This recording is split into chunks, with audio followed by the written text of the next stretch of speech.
Bapak Ibu nggak berdiri Bapak Ibu ya? Ya, atau mungkin kalau berdiri agak sulit ya. Oke, ya saya ucapkan selamat pagi SP12. Apa kabar SP12?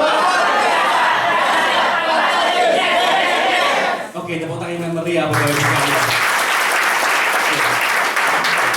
Nah, sebelumnya saya ucapkan terima kasih kepada Bu Valen. Ya, Bu Valen ini. Ya. Oh, Bu Yeti ya? Ya. Tuh, terus Valen itu siapa Valen ya? Oh, Valen Yeti ya. Karena kemarin saya juga menghadiri SB10 itu ada Bu Gestika. Jadi jujur aja bingung, karena kan dekat nih, jadi bingung Bu Yeti itu yang mana, Bu Gestika itu mana. Yang penting saya jawab, ya saya bisa, gitu aja ya. Oke, tepuk tangan buat Bu Yeti dong, tepuk tangan dong ya. Saya. Terus Pak Anho, yang tadi saya ketemu dia ada di Grand City yang lagi belajar dari Jordan Belfort, dan saya pun juga tadi menghadiri, tepuk tangan buat Pak Anho. Dan yang paling penting adalah tepuk tangan buat Bapak Ibu sekalian yang hadir tempat ini. Tepuk tangan buat dia. Ya. Nah, Bapak Ibu, saya mau ada kesepakatan nih Bapak Ibu ya. Jadi tadi pada waktu saya perhatikan ya, itu beberapa orang Bapak Ibu ya, nggak ada di SB12 saja. Di tempat-tempat lain juga kadang-kadang itu pelit tepuk tangan Bapak Ibu. Ya, padahal pada waktu tepuk tangan boleh nggak paradigmanya dirubah? Pada waktu tepuk tangan itu karena Anda mendapat sesuatu dan Anda mengamini itu terjadi pada hidup saya. Amin. Jadi tepuk tangan yang ada di SB12 bukan tepuk tangan untuk speakernya. Kenapa? Karena speakernya udah bosan ditepuk tanganin. Ya, mau ditepuk tanganin, nggak ditepuk tanganin, udah sukses by Prudential, betul nggak? Karena kan nasibnya Bapak Ibu yang begitu kan. Jadi speakernya nggak perlu tepuk tangan. Tapi kalau Bapak Ibu nanti dapat inspirasi, masuk akal, dan gua mau seperti itu, tepuk tangan sebenarnya buat diri Bapak Ibu sekalian. Itu satu ya. Dan kedua Bapak Ibu, tepuk tangan itu katanya tundesem. Tadi saya juga dengar tundesem ya, saya diingatkan lagi bahwa ternyata tepuk tangan itu membuat diri kita lebih sehat tuh Bapak Ibu. Yes. Ya kan? Katanya ini telapak tangan bisa lebih merah, bisa lebih sehat. Ya. Kalau gitu, satu, tepuk tangan itu adalah aku yakin bisa dan aku mengamini terjadi pada hidupku. Kedua, tepuk tangan akan menjadi badanku, hidupku lebih sehat. Kalau gitu tepuk tangan yang mulia Bapak Ibu. Silakan bertanya. Nah, Bapak Ibu, komentarnya di mana? Nggak usah pakai komentar. Oke. Ya. Nah, jadi Bapak Ibu, saya percaya tadi Bapak Ibu mungkin lihat perjalanan saya, ya, dari tahun 2001 sampai hari ini, jalan-jalan luar negeri pasti tiap tahun, ya. Terus aset-aset Bapak Ibu, bukan sudah duit. Kalau duit kan Prudential janji 5 tahun 100 juta sebulan, ya. Duit itu pasti, ya. Tapi jalan-jalan luar negeri dengan keluarga, terus aset-aset dan masih banyak hal-hal lain yang tidak dapat di Prudential. Saya percaya kalau ada satu orang yang telah mencoba bisa, tentunya hal ini juga berlaku untuk Bapak Ibu sekalian di tempat ini. Amin. Ya, kemenangan. Nah, ya. Bapak Ibu, hari ini saya akan bawain judulnya adalah pencerahan, enlightenment, ya. Salam 20, salam 75. apa ini salam 2115? Judulnya kok kelihatannya aneh sekali, ya. Tapi semoga Bapak Ibu setelah ikut acara ini Bapak Ibu bisa paham, ya, apa itu salam 20 dan salam 75. Ya, kalau dijelaskan secara kata-kata itu terlalu panjang. Tapi kalau salam 20 105 itu nanti Bapak Ibu akan paham. Dan ini adalah kunci dasar dari Bapak Ibu sukses di Budensio, ya, bicara mengenai promosi dan jenjang karir, ya. Oke, saya akan mulai dengan gambar di depan ini, oke ya. Bapak Ibu coba simak, perhatikan baik-baik gambar di depan ini. Ini mobilnya mobil apa Bapak Ibu? Lamborghini, ya. Nah, oke ya, mobil Lamborghini sport 2 pintu. Oke, terbuka lagi kapnya. Saya mau tanya ke Bapak yang pakai baju hijau-hijau pupus itu Pak ya. Pada waktu Bapak melihat gambar ini Pak, apa yang ada dalam benak Bapak gitu? Langsung katakan aja Pak. Melihat ini langsung di benak Bapak keluar apa? Bapak bisa mendapatkan seperti itu ya. Kalau Bapak di depan yang pakai baju hijau, pada waktu melihat gambar ini, apa yang di dalam benak Bapak Ibu sekalian? Ya. Kenapa? Berpacu dengan cepat. Kalau Ibu yang gini-gini itu Bu, ya. Karena yang depannya ketinggian. Ya, Ibu itu yang senyum-senyum ya. Jadi pada waktu Ibu melihat gambar ini, apa yang ada di dalam benak Ibu? Pertama kali baru nangkep gambar ini gitu. Keren. Ibu terakhir? Wow, amazing ya. Bapak Ibu, saya rangkum jadi 2 ya. Pendapat seseorang itu pasti ada yang negatif, ada yang positif ya, atau plus atau minus gitu ya. Beberapa orang bilang ya, dasar anak muda ya, taunya hanya bergaya, nggak habisin duit orang tua. Buktinya tuh lihat, anak muda udah ada mobil mewah, balapan di tengah jalan gitu. Tapi ada juga orang yang beranggapan seperti ini, ih anak muda ini enak sekali ya, hidupnya diberkati luar biasa ya. Ya, kelihatannya orang ini sukses loh, karena mungkin kerja keras dia, meskipun dia mungkin dia didukung oleh orang tuanya, tapi dia kerja keras sehingga orang tuanya bisa mempercayakan mobil semewah ini kepada anak muda ini. Ya, Bapak Ibu, pandangan pertama, pandangan kedua, semuanya benar. Bapak Ibu coba perhatikan, apa yang keluar dari perkataan kita itu tergantung dari apa yang ada di dalam pikiran kita. Ya, pada saat kita fokus pada hal-hal yang baik-baik, yang keluar dari perkataan mulut kita itu adalah hal yang baik-baik juga gitu. Tapi pada saat kita fokus pada hal-hal yang negatif atau kekurangan yang terucap dari mulut kita, itu pun juga hal-hal yang negatif atau yang kurang itu Bapak Ibu. Ya, mungkin Bapak Ibu pernah saya katakan ya, mungkin Bapak ini juga, saya pernah bilang seperti ini. Apa yang Anda fokuskan berkali-kali, berulang-ulang, berkali-kali, berulang-ulang, berkali-kali, berulang-ulang, Anda sebenarnya lagi mengundang hal tersebut datang pada kehidupan Bapak Ibu sekalian. Ya, coba sekarang. Mungkin Bapak Ibu udah tahu ya. Bagi yang belum tahu, coba kita main sama-sama. Ya, telunjuk jari diangkat semuanya Bapak Ibu. Telunjuk jari diangkat semuanya, ditaruh 50 cm di depan mata Bapak Ibu sekalian di tengah-tengah. Oke, Bapak Ibu semuanya melihat ke area saya, tapi tetap fokusnya hanya ke jarinya Bapak Ibu. Oke, sudah ya? Pada waktu Bapak Ibu fokus pada jari telunjuk Bapak Ibu sekalian, oke, gambar jarinya gimana? Jelas. Jelas ya? Karena fokusnya ke jari Bapak Ibu sekalian. Nah, gambar Michaelnya gimana? Kurang. Sekarang gantian. Jarinya tetap di depan. Ya, Bapak Ibu sekarang lihat ke Michael semua, jarinya tetap di depan. Ya. Nah, gambar jarinya gimana sekarang? Kurang. Gambar Michael yang gimana? Jelas. Oke ya. Gak apa-apa, tepuk tangan buat anak kecil ini. Tepuk tangan dong, buat semangat ya. Sudah semangat ya. Gak apa-apa, itu artinya semangat ya. Oke, it's okay, it's okay. Oke. Nah, jadi Bapak Ibu, ya, fokus, ya, tujuan dari fokus, ya, itu adalah mengundang hal yang kita pikirkan berulang-ulang itu datang pada kita. Pada waktu kita fokus, kita menghapus yang lain. Saya ulangi lagi ya. Pada waktu kita fokus, kita menghapus hal yang lain. Oke? Ya. Nah, Bapak Ibu, sekarang pada waktu Bapak Ibu melihat Prudential, mau melihat gambarnya, maknanya, atau apanya pun itu, apa yang ada di dalam benak Bapak Ibu sekalian? Ya, macam-macam. Ada yang bilang bahwa ngelihat Prudential, ngelihat 100 juta sebulan. Karena di Prudential udah lebih dari 1000 orang yang income-nya 100 juta sebulan. Di kantor saya pribadi, SB8, itu kalau Bapak Ibu mau lihat PPH, itu ada 7 orang yang udah 100 juta sebulan. Ya saya yakin di kantor ini pun juga lebih dari 3 orang, 4 orang, 5 orang yang ikannya 100 sebulan. Ya, itu dari satu kantor. Bapak Ibu tahu nggak kantor agensi di Indonesia ini ada berapa sekarang? Katanya 390-an. Ya, betul ya? Ya, betul.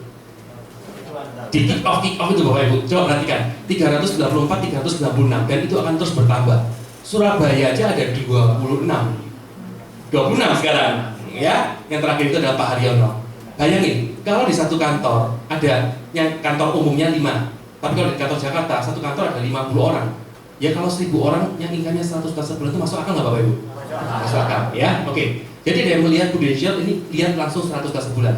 Tapi ada yang lihat Prudential, mungkin ada yang benaknya Bapak Ibu sekalian, yang penting gua coba dulu, siapa tahu dapat tambah-tambahan income, you know? Tapi ada juga yang melihat Prudential, temanku sih banyak yang berhasil di sana.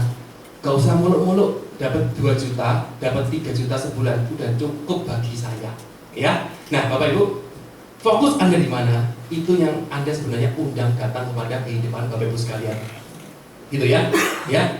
Dan Bapak Ibu coba perhatikan, orang-orang yang bergabung di Prudential, ada yang 2,5 tahun loh AM, betul ya? Kenapa? Gabungnya bulan 6 AAJI pas start sama AAJI bulan 6 selesai, bulan 7 mulai kerja, akhirnya setengah tahun naik UM, setahun lagi naik SUM, setahun lagi naik AM. 2,5 tahun nggak? Oke, ya. Ada yang 4 tahun jadi AM sesuai sistem. Ada yang molor-molor 5 tahun jadi AM. Bahkan ada yang 8 tahun jadi AM. Ya, mau tahu ya 8 tahun dari AM? Pernah dengar Pak Ramali nggak Bapak Ibu? Pak Ramali itu kalau Bapak Ibu lihat buku Achiever 2 tahun yang lalu, ya, dia top SUN nasional dari Padang. Oke, saya cerita dikit ya, karena dia pernah saya undang di Surabaya pada waktu acara ODS One Day Seminar kita di SB8. Ya, Pak Ramali itu dia kontraktor, toko bahan bangunan, bisnisnya bangkrut, juga jalani multi level, masuk ke Prudential. Pada waktu masuk ke Prudential, dia hanya melihat dengan sebelah mata, jualan kok asuransi. Oke?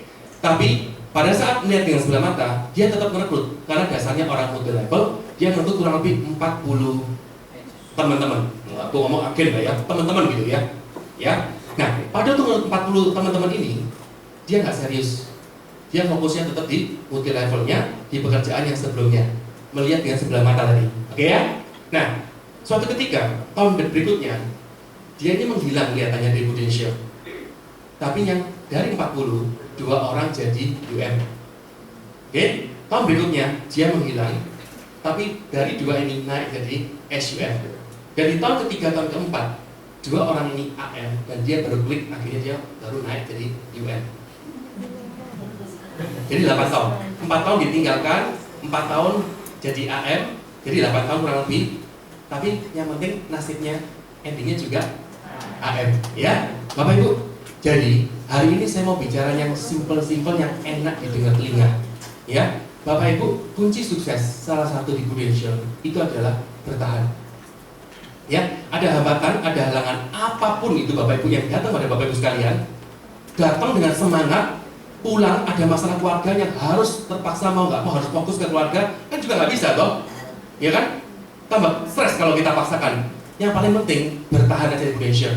Anda mau fokus, Anda nggak fokus, tapi kalau Anda benar-benar udah ngerti pengetahuannya, pengertiannya dan wisdom, kebijaksanaan udah benar. Kalau udah paham ya 2,5 tahun.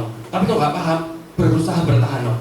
Ya, mau 2,5 tahun AM, mau 4 tahun, mau 5 tahun, mau 8 tahun AM, yang paling penting kalau Anda bertahan di Prudential, nasib Anda adalah agency manager dan 100 sebulan.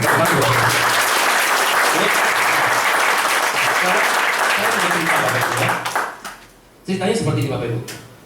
Pertanyaannya adalah, kenapa kok ada yang 2,5 tahun, kenapa ada yang 4 tahun, kenapa ada yang 5 tahun, kenapa ada yang 8 tahun? Saya mau kasih ilustrasi mengenai cerita Raja dan Gajah. Mungkin Bapak Ibu udah pernah dengar Raja dan Gajah di tempat ini? Belum. Oh ya? Oke, saya ceritakan gitu ya. Suatu ketika ada raja muda, dia hidupnya sangat stres di negeri entah berantah. Kenapa? Karena setiap meeting leader ya, kalau di sana meeting kerajaan, ya, nggak pernah ada suatu solusi yang diputuskan untuk membangun kerajaannya. Akhirnya raja stres gak? Ya, atau si Unter juga stres, betul nggak? Ya. Suatu ketika dia dapat wisdom, dapat kebijaksanaan. Di ulang tahun kerajaannya, dia undang seluruh rakyat dan seluruh pejabat-pejabat negara itu. Di apa? Kalau di luar negeri sana itu di Kolosium itu Bapak Ibu, ya, yang bulat, yang tengahnya ada atraksi-atraksi. Di tengah-tengah acara, si raja ini jalan ke tengah-tengah Kolosium, datang dengan membawa seekor gajah. Ya, dan di belakang gajah ini, nah ini kata kuncinya ya, ada diikuti 5 orang yang diundang dari negeri seberang yang tidak pernah tahu gajah itu seperti apa. Oke, saya ulangi ya. Raja tadi jalan di tengah-tengah acara Kolosium dengan menggandeng seekor apa? Gajah.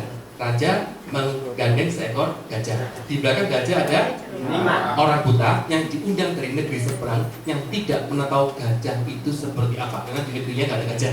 Oke? Di tengah-tengah acara, raja langsung menggandeng tangan orang buta pertama. Digandeng, disentuhkan di belalai gajah. Orang buta kedua digandeng, disentuhkan di gading. Orang buta ketiga di telinga, orang buta keempat di kaki, dan orang buta kelima disentuhkan di ekor gajah. Raja tanya seperti ini, hai orang buta pertama, apa itu gajah? Gajah itu adalah ular piton. Betul nggak Bapak Ibu? Ada yang bilang betul, ada yang bilang salah. Next ya. Hai orang buta kedua, gajah itu apa? Gajah ini seperti tombak yang tajam. Betul nggak Bapak Ibu? Ya, ada yang bilang betul, sedikit yang ngomong salah. Hai orang buta ketiga, gajah itu apa? Seperti kipas yang besar. Oke. Hai orang buta keempat, gajah itu apa? Gajah itu seperti pilar rumah, kolom rumah tuh. Hai orang buta kelima, gajah itu apa? Gajah itu seperti pembersih debu-debu di rumah. Bapak Ibu, gajahnya ada berapa? Loh, kenapa kok ada 5 pendapat? Karena orang ini ternyata nggak memiliki pengetahuan tentang gajah, nggak mengerti tentang gajah itu seperti apa, dan nggak memiliki kebijaksanaan bahwa oh inilah seekor gajah. Bapak Ibu, jadi pada itu melihat Prudentialnya satu, tapi berbagai pendapat yang ada di Prudential ini, pendapat Anda yang menentukan masa depan Anda di Prudential. Ya, oleh karena itu, gimana ya Michael, supaya gua punya pendapat yang paling sempurna? Pertanyaannya adalah, apakah Bapak Ibu mau membuka hati benar-benar, ya, memahami peluang yang ada di Prudential ini? Selama ada penolakan-penolakan, selama kita merasa kita tahu, iya, kita nggak mau menyelidiki lebih dalam tentang apa sih sebaiknya di balik Prudential ini, maka kita pun juga bisa mendapat yang setengah-setengah atau nggak maksimal, gitu ya. Oleh karena itu, hari ini mungkin udah diulang-ulang oleh speaker-speaker yang datang di depan. Saya yakin udah setiap minggu pasti ada acara seperti ini, ya. Mungkin Bapak Ibu, ada orang yang klik setelah ketemu dengan speaker ke-30, ada yang ketiga, ada yang ke-50, ya. Ya, tapi Bapak Ibu, semua itu kembali kepada keterbukaan hati Bapak Ibu sekalian untuk menerima hal-hal baru yang bisa untuk Bapak Ibu berkembang. Oke? Nah, saya mau cerita, ya, setelah cerita Raja dan Gajah, saya mau cerita mengenai diri saya sendiri. Saya udah pernah cerita tentang diri saya di tempat ini enggak? Belum ya? Ini belumnya belum beneran atau enggak ya? Atau yang beneran kemarin ada semua hari ini ya? Oke, saya seorang arsitek. Saya lulusan dari Petra, ya. Lulus arsitek, saya nggak mau kerja ikut orang. Kenapa? Kakak kelas saya, cum laude, namanya Estelita. Sekarang kelihatannya dosen luar biasanya di arsitek. Pada waktu lulus hanya digaji 750.000 per bulan, ya. Bagi saya nggak cukup 750.000 itu per bulan. Saya memutuskan kerja nggak ikut orang, tapi uangnya banyak dan waktunya banyak. Ada nggak Bapak Ibu? Ya nggak ada lah, egois banget, gitu ya. Nggak, kalau orang kuliah dulu, lulus kuliah, kepinginnya uang banyak, waktu banyak, itu kan pengetahuan, pengertian dan kebijaksanaan kan nggak sampai di sono kan? Kan pasti di mana ya? Pasti nggak ada lah. Tapi selagi nunggu, berupaya juga sih. Tapi saya juga isi waktu dengan olahraga, anak muda, fitness, ya, di salah satu hotel di Embong Malang, ya, dulu Westin, sekarang Marriott. Oke, fitness jam 10 dan 11 ketemu dengan satu engkong-engkong. Fitness minggu depan ketemu lagi, 2 minggu, 3 minggu ketemu, sering ketemu beberapa kali dengan engkong-engkong. Jam 10, jam 11. Engkong-engkong ini Bapak Ibu, usianya 7 tahun, 8 tahun lebih tua dari saya. Nah, kalau saya 21, 22, dia mestinya 29-an kurang lebih, betul nggak? Logikanya, laki-laki 29 tahun, jam 10 jam 11 pagi ada di mana Bapak Ibu? Kantor. Tapi kenapa kok dia ada di fitnessan? Yang saya pasti tahu dia bukan PT, tahu PT, personal trainer. Nggak mungkin. Kenapa? Karena badannya kurus, nggak berotot sama sekali. Jadi dia nggak mungkin PT. Oke? Saya memberanikan ditanya ke dia. Kok kerja di mana? Jawabannya perusahaan asing. Perusahaan apa? Financial. Kalau dia bilang Budesia pun pada saat itu tahun 2001-an, saya juga nggak ngerti kok Budesia itu apa, nggak ada terkenal. Bapak Ibu tahu ya, tahun 2000-an 2001 Budesia itu mungkin ranking ke 29 atau ranking ke di bawah sekali kok. Dulu kan asuransi juga sedikit, ya, pokoknya di bawah banget gitu ya. Nah, terus kok gajinya apa kalau di perusahaan asing itu? US atau rupiah? Kamu boleh minta US, kamu juga boleh minta rupiah, terserah kamu mana mau. Telinga anak lulus kuliah di gitu itu kan sewenang ya, dibujukin gitu ya. Ya, kok bisa jam segini bebas.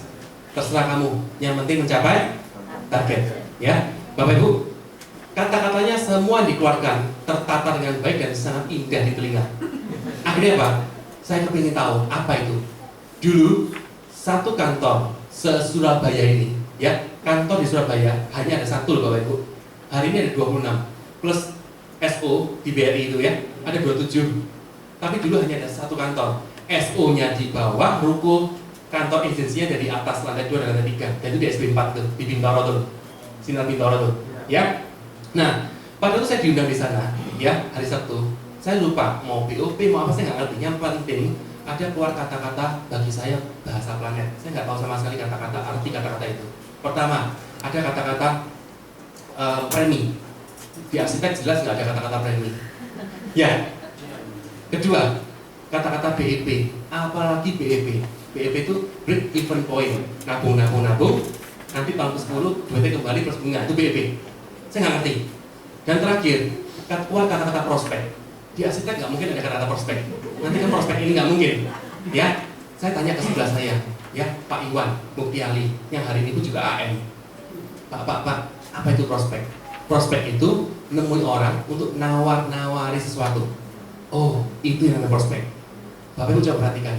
Dulu seorang Michael, prospek BEP sama premi aja nggak ngerti. Tapi berkat sistem Indonesia hari ini, beberapa tayangan di awal sandipan saya itu bisa saya pribadi nikmatin dan itu berlaku untuk Bapak Ibu sekalian. Tepuk tangan Indonesia. Ya? Pada waktu itu, saya ingat kurang lebih ada 10 orang yang hadir. 10 orang yang hadir. Ya nggak sebanyak ini. Ya, 10 orang yang hadir. Tapi Bapak Ibu tahu hari ini 8 dari 10 itu AM dan SAM. Tepuk tangan untuk Budesia Bapak Ibu. Ya. Oke. Nah, kelihatannya ceritanya kok indah banget ya. Anak muda, terus mereka itu bergabung, terus jalan, terus sukses. Bukan seperti itu, nggak seperti itu. Tahun 2001 saya bergabung, ya. Saya berusaha, saya dapat startup. Tapi saya masih megang brand saya. Brand saya seperti Pak Ramal itu, bahwa saya seorang kontraktor dan pengusaha, masa jualan asuransi. Nggak kelihatan lagi ya, brand saya adalah seorang arsitek. Bapak Ibu harus tahu ya, arsitek itu adalah sekolah termahal kedua setelah dokter. Ya, oke. Saya bawa brand. Ya, tahun kedua saya coba lagi. Kalau Bapak Ibu perhatikan, saya dapat double startup. Ya, tapi saya tetap membawa brand saya bahwa saya adalah seorang arsitek. Saya mau keluar dari Indonesia. Tahun 2004 itu adalah turning point pertama kali saya benar-benar mau keluar di Indonesia. Tahun 2004. Kenapa? Ada 3 hal. Satu, pada waktu itu Bapak Ibu, Indonesia pernah pilot tahun 2004 di bulan April. Tapi 1,5 bulan Indonesia juga pulih kembali dan tetap 2004 nomor 1. Jadi benar-benar bukan keuangan Indonesia yang memperpilot, tapi karena oknum. Oke ya? Tapi setelah istilahnya apa? Enforce kembali perusahaannya, undang-undang dirubah di Indonesia sehingga nggak ada bisa oknum memainkan asuransi itu. Ya, hanya pemerintah. Dan asuransi nggak saya tutup ya, tapi diakuisisi. Oke ya? Pertama berusaha pilot. Kedua, Tuhan memberkati saya Bapak Ibu, agen, ya, yang katanya Syahrin itu cetar, membahana surga dan bumi Bapak Ibu, ya. Jadi karakternya itu membuat malaikat pun terkejut dan bertepuk tangan gitu melihatnya gitu ya. Tapi gitu-gitu hari ini tetap PC loh Bapak Ibu 2 tahun terakhir ini ya. Ya, saya gak usah sebutin namanya ya. Dan hari ini dia punya 3 GE loh. Dan tentunya SAM dia. Ya, itu anak saya ya. Oke, tapi dari melewati beliau saya terbentuk karakternya luar biasa. Yang ketiga Bapak Ibu, saya baru dapat nasabah 3 miliar di tahun 2004. 2 minggu kemudian Indonesia pilot. Waktu pilot semua dana nasabah dibekukan, nggak bisa diambil, nggak bisa ditarik, nggak bisa di otak-atik, nggak bisa. 3 hal ini Bapak Ibu yang membuat saya memutuskan inilah turning point saya keluar dari bisnis ini. Ya, keluar pun aja ada turning point-nya loh Bapak Ibu ya. Bapak Ibu pelajari nggak di sini? Tahun pertama dapat luar negeri, tahun kedua double startup, tahun ketiga malah double startup akhirnya double startup leader. Kalau Bapak Ibu perhatikan saya dapat 5 tiket pada waktu itu. Ya, 1 purvaya. Ya kan, kalau saya kan jualan pakai nama adik saya, Norbert Alvin. Saya sebagai leader di 2004, 1 purvaya dengan orang tua saya. Ya. Nah, Bapak Ibu udah nikmati loh Bapak Ibu, tetap mau keluar. Kenapa? Karena saya sibuk memegang brand saya, bahwa saya adalah seorang arsitek. Oke, ya. Nah, tapi Bapak Ibu coba perhatikan. Kalau tahun 2004 itu saya keluar, maka tidak akan ada penal aset-aset atau jalan-jalan luar negeri yang bisa saya kumpulkan dari kerjaan yang mungkin saya lakukan nggak tahu apa berikutnya. Bapak Ibu perhatikan nggak? Tahun berapa saya mulai beli aset Bapak Ibu? 2006 loh. Kalau 2004 saya keluar, mungkin bantu papa atau mau kerja ikut orang, tidak akan pernah ada aset sampai hari ini ada 13 aset dan jalan-jalan luar negeri tiap tahun terus. Ya, jadi seperti pesan saya, salah satu kunci sukses Indonesia, gak usah pusing mikirin bagi yang agen, gak usah pusing mikirin nanti SUM gimana ya, UM aja masih berat, gak perlu mikirin itu. Yang penting salah satunya adalah kuncinya bertahan aja. Kalau stres atau apa ya, ngobrol dengan leader, yang penting duduk ya acara-acara seperti ini, liatin aja. Kadang-kadang kalau pada itu ada speaker bicara, Anda nggak ngerti karena Anda lagi galaunya luar biasa, nggak apa-apa, tetap duduk aja, ya, bertahan ya. Nah, dan saya juga berterima kasih kepada boleh tepuk tangan buat Pak David Hendrawan. Nah, Bapak itu tahu kan Pak David Hendrawan? Ya, itu kalau Pak David itu kalau saya bilang itu ya kan saya selevel dengan dia gitu ya. Itu kalau punya mulut kan nggak dikunci kalau ngomong, ya. Semuanya mau enak Bapak Ibu. Tahun 2005 awal, ya. Dia masuk ke ruangnya Pak Ivan karena saya kebetulan ada di ruangnya Pak Ivan. Pak Ivan nggak ada, kan dulu kan kantornya hanya 1. Ya, dia tanya gini, Michael, tahun depan gimana progresmu? Masih mau keluar negeri lagi? Ya, masih mau dapat prestasi lagi? Saya dengan rendah hati atau rendah diri, saya nggak jelas pada waktu itu ya. Ya, karena saya udah hampir nggak aktif kan ya di tahun 2004 itu, saya bilang ya mau gitu ya. Tapi melalui beliau itu Bapak Ibu merupakan yang membuat saya jadi tergerak gitu Bapak Ibu ya. Dan ternyata kalau Bapak Ibu perhatikan tahun 2005 ke Jepang tahu ya, itu saya dapat berapa tiket? 6 tiket, 2 leader, 2 agen dan 20 kaya. Ya, jadi hari ini orang-orang yang sukses di Indonesia jangan pernah Bapak Ibu lihat bahwa mereka itu seperti dewa yang mungkin terlalu sakti gitu Bapak Ibu ya. Mereka pun juga pernah mengalami masa-masanya, ya. Tapi Bapak Ibu hari ini karena saya bertahan, saya bisa cerita ke Bapak Ibu sekalian. Betul nggak Bapak Ibu? Oleh karena itu, hari ini sampai nantinya AM Bapak Ibu sekalian, kumpulkan story-story Anda itu. Catat. Suatu saat pada waktu ada AM, pada waktu ada SUM nanti, ceritakan ke mereka supaya bisa memberkati mereka itu. Bahwa untuk jadi AM itu nggak semudah yang orang-orang di luar sana bilang, harus ada pengorbanan dan perjuangannya. Dan setiap orang punya ceritanya berbeda-beda. Ya, oleh karena itu setiap ada halangan, setiap ada hambatan yang datang kepada Bapak Ibu sekalian yang mengganggu dan derajat ini ya, Bapak Ibu tetap bersyukurlah, berusahalah bersyukur. Kenapa? Karena nanti ini akan menjadi cerita bagi Bapak Ibu sekalian untuk bisa memberkati tim Bapak Ibu sekalian. Oke Bapak Ibu? Ya, sip. Ya. Nah, Bapak Ibu, untuk sukses di Indonesia, saya ingin ajak Bapak Ibu untuk berandai-andai seperti seorang anak kecil. Seorang anak kecil itu kalau diberitahu gurunya di sekolah, ngomongnya gimana kalau anak TK itu? Baik Bu Guru, gitu ya? Ya?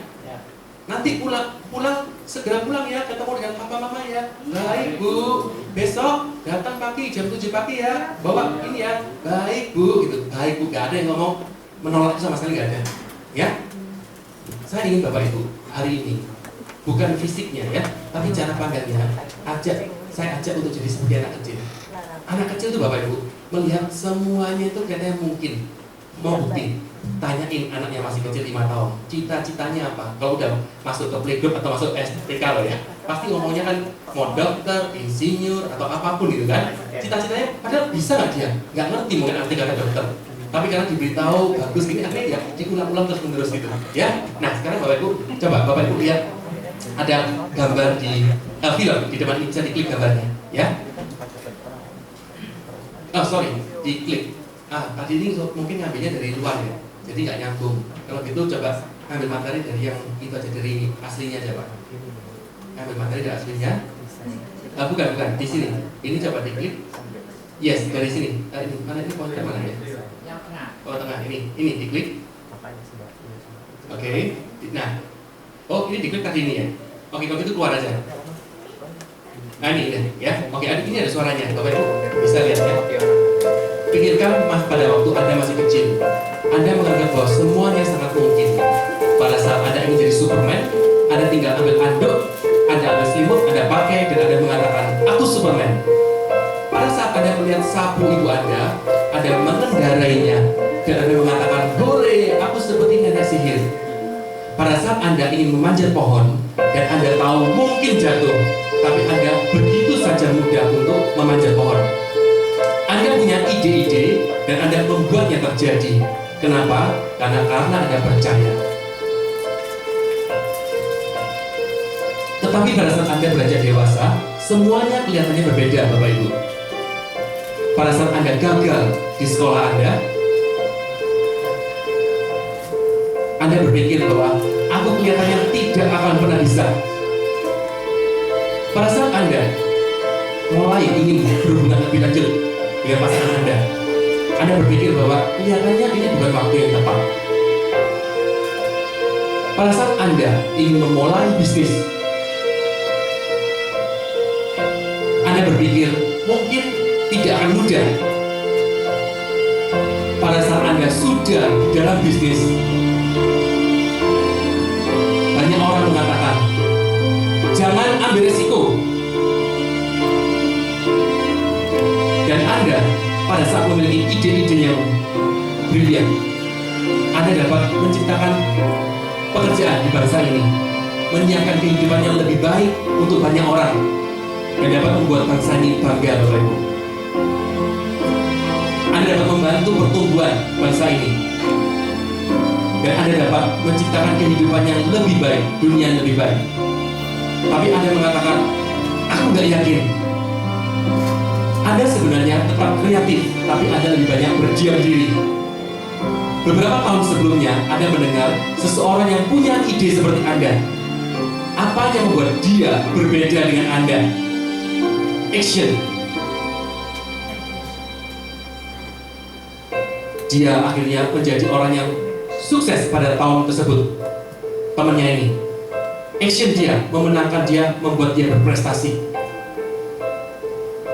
Dan Anda mulai berpikir lagi, seandainya aku juga mengambil action itu beberapa tahun sebelumnya. Bapak Ibu, pikirkan pada saat Anda masih kecil. Pikirkan pada saat Anda masih kecil, ide-ide itu muncul pada saat Anda kecil. Apakah Anda juga akan mengambil action saat ini, Bapak Ibu? Semuanya kembali lagi pada keyakinan Bapak Ibu sekalian. Tidak ada pernah terlambat. Cukup ide dan membuatnya terjadi. Anda tetap bisa pada saat Anda percaya. Tepuk tangan buat yang berpikir Bapak Ibu. Ya? Nah, Bapak Ibu, untuk sukses di Indonesia, pernah dengar toh katanya gini, bodoh-bodoh ikut aja ini. Bodoh-bodoh ikut, ya. Itu kalau mau dijabarin, itu jualannya luar biasa, Bapak Ibu. Anda wajib punya naluri seorang murid, Bapak Ibu. Ya, oleh karena itu di Jakarta beberapa GIJ pakai nama gini, Bisnis Academy. Jadi contoh, Blue Light Academy, MRT, bisnis apa gitu, paham gak? Ya, jadi akademi, sekolah gitu loh. Ya memang kenyataannya kita di Prudential kalau mau sukses kita harus sekolah toh, sistemnya di Prudential, maksudnya seperti itu. Ya, dan berbicara mengenai sekolah, kita wajib memiliki naluri seorang murid. Murid itu kalau ditegur gurunya, iya, ya. Terus kalau disuruh besok kerjakan tugas, dikerjakan, ya. Milihkan nurut, ya. Milihkan naluri seorang murid. Karena Nurul itu mau mencatat, mau belajar, ya diarahkan juga mau ikut, gitu ya. Oke. Nah sekarang Bapak Ibu, berbicara mengenai Marina Bay Sands, apa sih di dunia ini yang saat ini nggak bisa dicapai oleh kita? Marina Bay Sands tahu nggak Bapak Ibu? Saya nggak ambil gambarnya ya. Hotel di Singapura yang mahalnya luar biasa itu. Semalam kami SB8 pernah ada kontes agency di sana. 4 hari 3 malam, tapi nginep di sananya hanya semalam. Karena satu kamarnya itu 4,9 juta, itu yang paling murah Bapak Ibu. 4,9 juta semalam. Oke? Ya.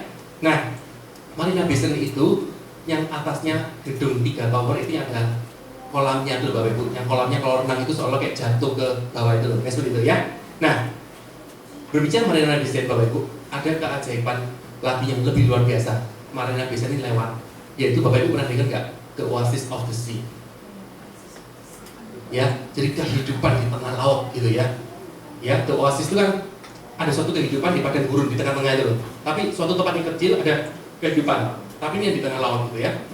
Nah, The Oasis of the Sea ini Bapak Ibu, kalau Bapak Ibu mau nginep di sana, itu nggak tahu semalam ya atau paketannya itu 60 juta Bapak Ibu. Hotel ini kalau di Marina Bay Sands kan hotelnya gedenya luar biasa. Itu hanya bisa ada 2.500 kamar. Tapi kalau Oasis of the Sea itu 2.700 kamar. Hotel Oasis of the Sea ini itu terapung di atas air Bapak Ibu. Di dalam hotel itu, ya itu ada sungainya Bapak Ibu. Ya, nanti Bapak Ibu bisa lihat atraksinya ya. Hotel ini bisa ngangkut 8.500 orang. Dan biaya dibuat 140 triliun. Oke, ya. Dan hotel ini kapal ini ya, kapal yang gede untuk dibuat hotel ini itu hanya berlabuh di mulai dari Alaska atau kata-katanya saya nggak ngerti di mana. Pokoknya udah bukan ke Asia gitu, di Amerika gitu ya. Nah, Bapak Ibu coba lihat Oasis of the Sea, film berikutnya. Coba lihat, nah ini, diklik di gambar. Bukan Pak, sebentar. Nah ini coba. Ya, klik coba gambarnya. Klik. Nah, klik.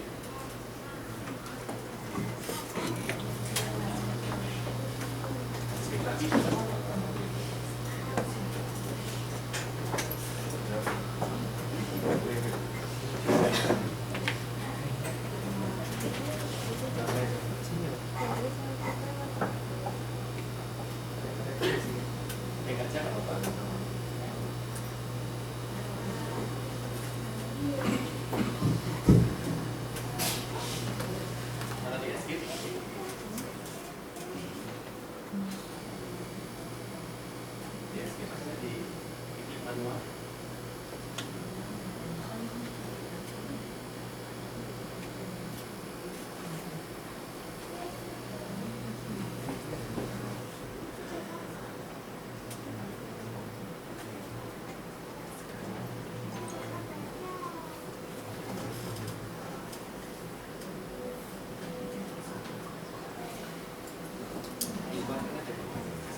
Ya, kapal ini. Kapal langsung kapal lagi. Kapal dikit.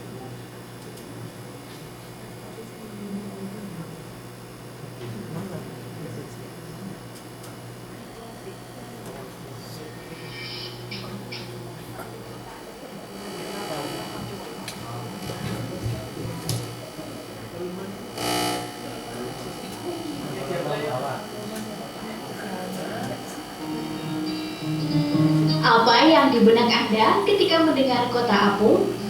Kota apung bukanlah sebuah kota di tengah laut, melainkan kapal pesiar dengan segala kemegahannya. Lalu lihat kamar-kamarnya yang Bapak Ibu, ini dijuluki semuanya kota kamar. terapung selalu memanjakan penumpangnya dengan fasilitas yang eksotis dan paling lengkap. Kapal pesiar yang berukuran 5 kali lebih besar dibanding Titanic ini memulai pelayaran perdananya Ini dari kamar-kamar Denmark baru, ya. menuju Florida, Amerika Serikat. Kapal yang dibuat oleh 2.800 pekerja ini memiliki panjang 360 meter serta berat 225.000 ton. Kapal milik Royal Caribbean International ini mampu menampung 6.300 penumpang serta 2.100 kru kapal. The Floating City atau kota terapung dirancang dengan memisahkan badan kapal menjadi 2 bagian. Sementara di tengahnya terdapat taman hijau seluas lapangan bola yang ditanami ribuan tanaman eksotis. Berada di kapal ini membuat Anda tidak merasa sedang berada di lautan, tetapi seakan berada di rumah dengan fasilitas relaksasi. Kapal ini memiliki total 2.700 kamar yang terbagi di 17 lantai. Setiap lantai dilengkapi jendela geser, sehingga penumpang bisa melihat langsung ke laut lepas. Kapal yang menelan biaya pembuatan sebesar 1,5 miliar dolar Amerika atau setara dengan 150 triliun rupiah ini memiliki aneka ragam wahana yang akan membuat penumpang larut dalam kenyamanan. Salah satu wahana andalan di kapal ini adalah sebuah teater yang berada di buritan kapal. Dibangun dengan gaya amfiteater Yunani kuno, pada siang hari teater ini berubah fungsi jadi kolam renang. Uniknya, pada malam hari, kolam renang ini disulap menjadi teater terbuka, berisi 750 kursi yang menghadap ke lautan lepas. Sungguh menakjubkan.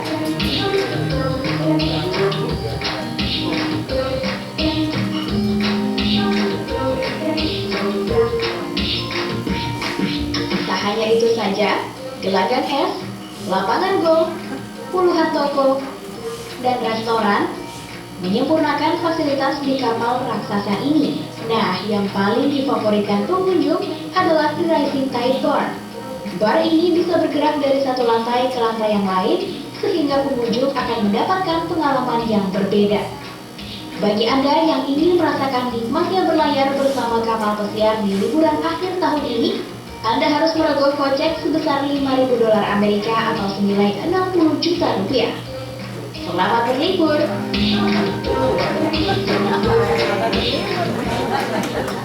Tapi kamu tidak tertarik untuk merayakan tahun baru di sana? Tertarik sekali sih, tapi saya nggak mikir karena 60 juta ya. Gimana, ditabung aja? Ditabung aja ya saya rasa ya. Itu memang membuat kita mencoba, apalagi jumlah kapasitas tadi penumpang plus awak sekitar 8.400 orang di dalam event ini, berarti 3 kali lipat, hampir 3 kali lipat dari jumlah kapal Titanic yang tenggelam tahun 1912. Oke, jadi kamu tabung, tahun depan bisa berangkat ya? Insya Allah. Baik, kita punya informasi juga dari... Oke, tepuk tangan bagi yang punya ide di kapan sih Bapak Ibu ya. Bapak Ibu coba perhatikan ya, 60 juta Bapak Ibu kalau mau menikmati fasilitas kapal ya. Pertanyaannya adalah seperti tadi ya, ternyata presenternya yang membawa acara aja 60 jutanya udah gede dan kaget gitu ya, otomatis income-nya juga nggak gitu ya. Tapi kalau dengan income kita tiap bulan 100 juta sebulan, mestinya bisa nggak Bapak Ibu nabung setahun aja berangkat ke sana Bapak Ibu? Ya ngomong-ngomong, kasih hadiah yang terbaik buat diri kita, toh. Betul nggak Bapak Ibu? Ya, oke, ya. Nah sekarang saya ingin mengajak Bapak Ibu, kenapa sih kok Michael tadi styling film ini? Supaya Bapak Ibu punya suatu kesepakatan dengan saya bahwa hari ini pasti sih nggak mungkin itu Bapak Ibu, benar nggak? Ya, oke. Kembali ke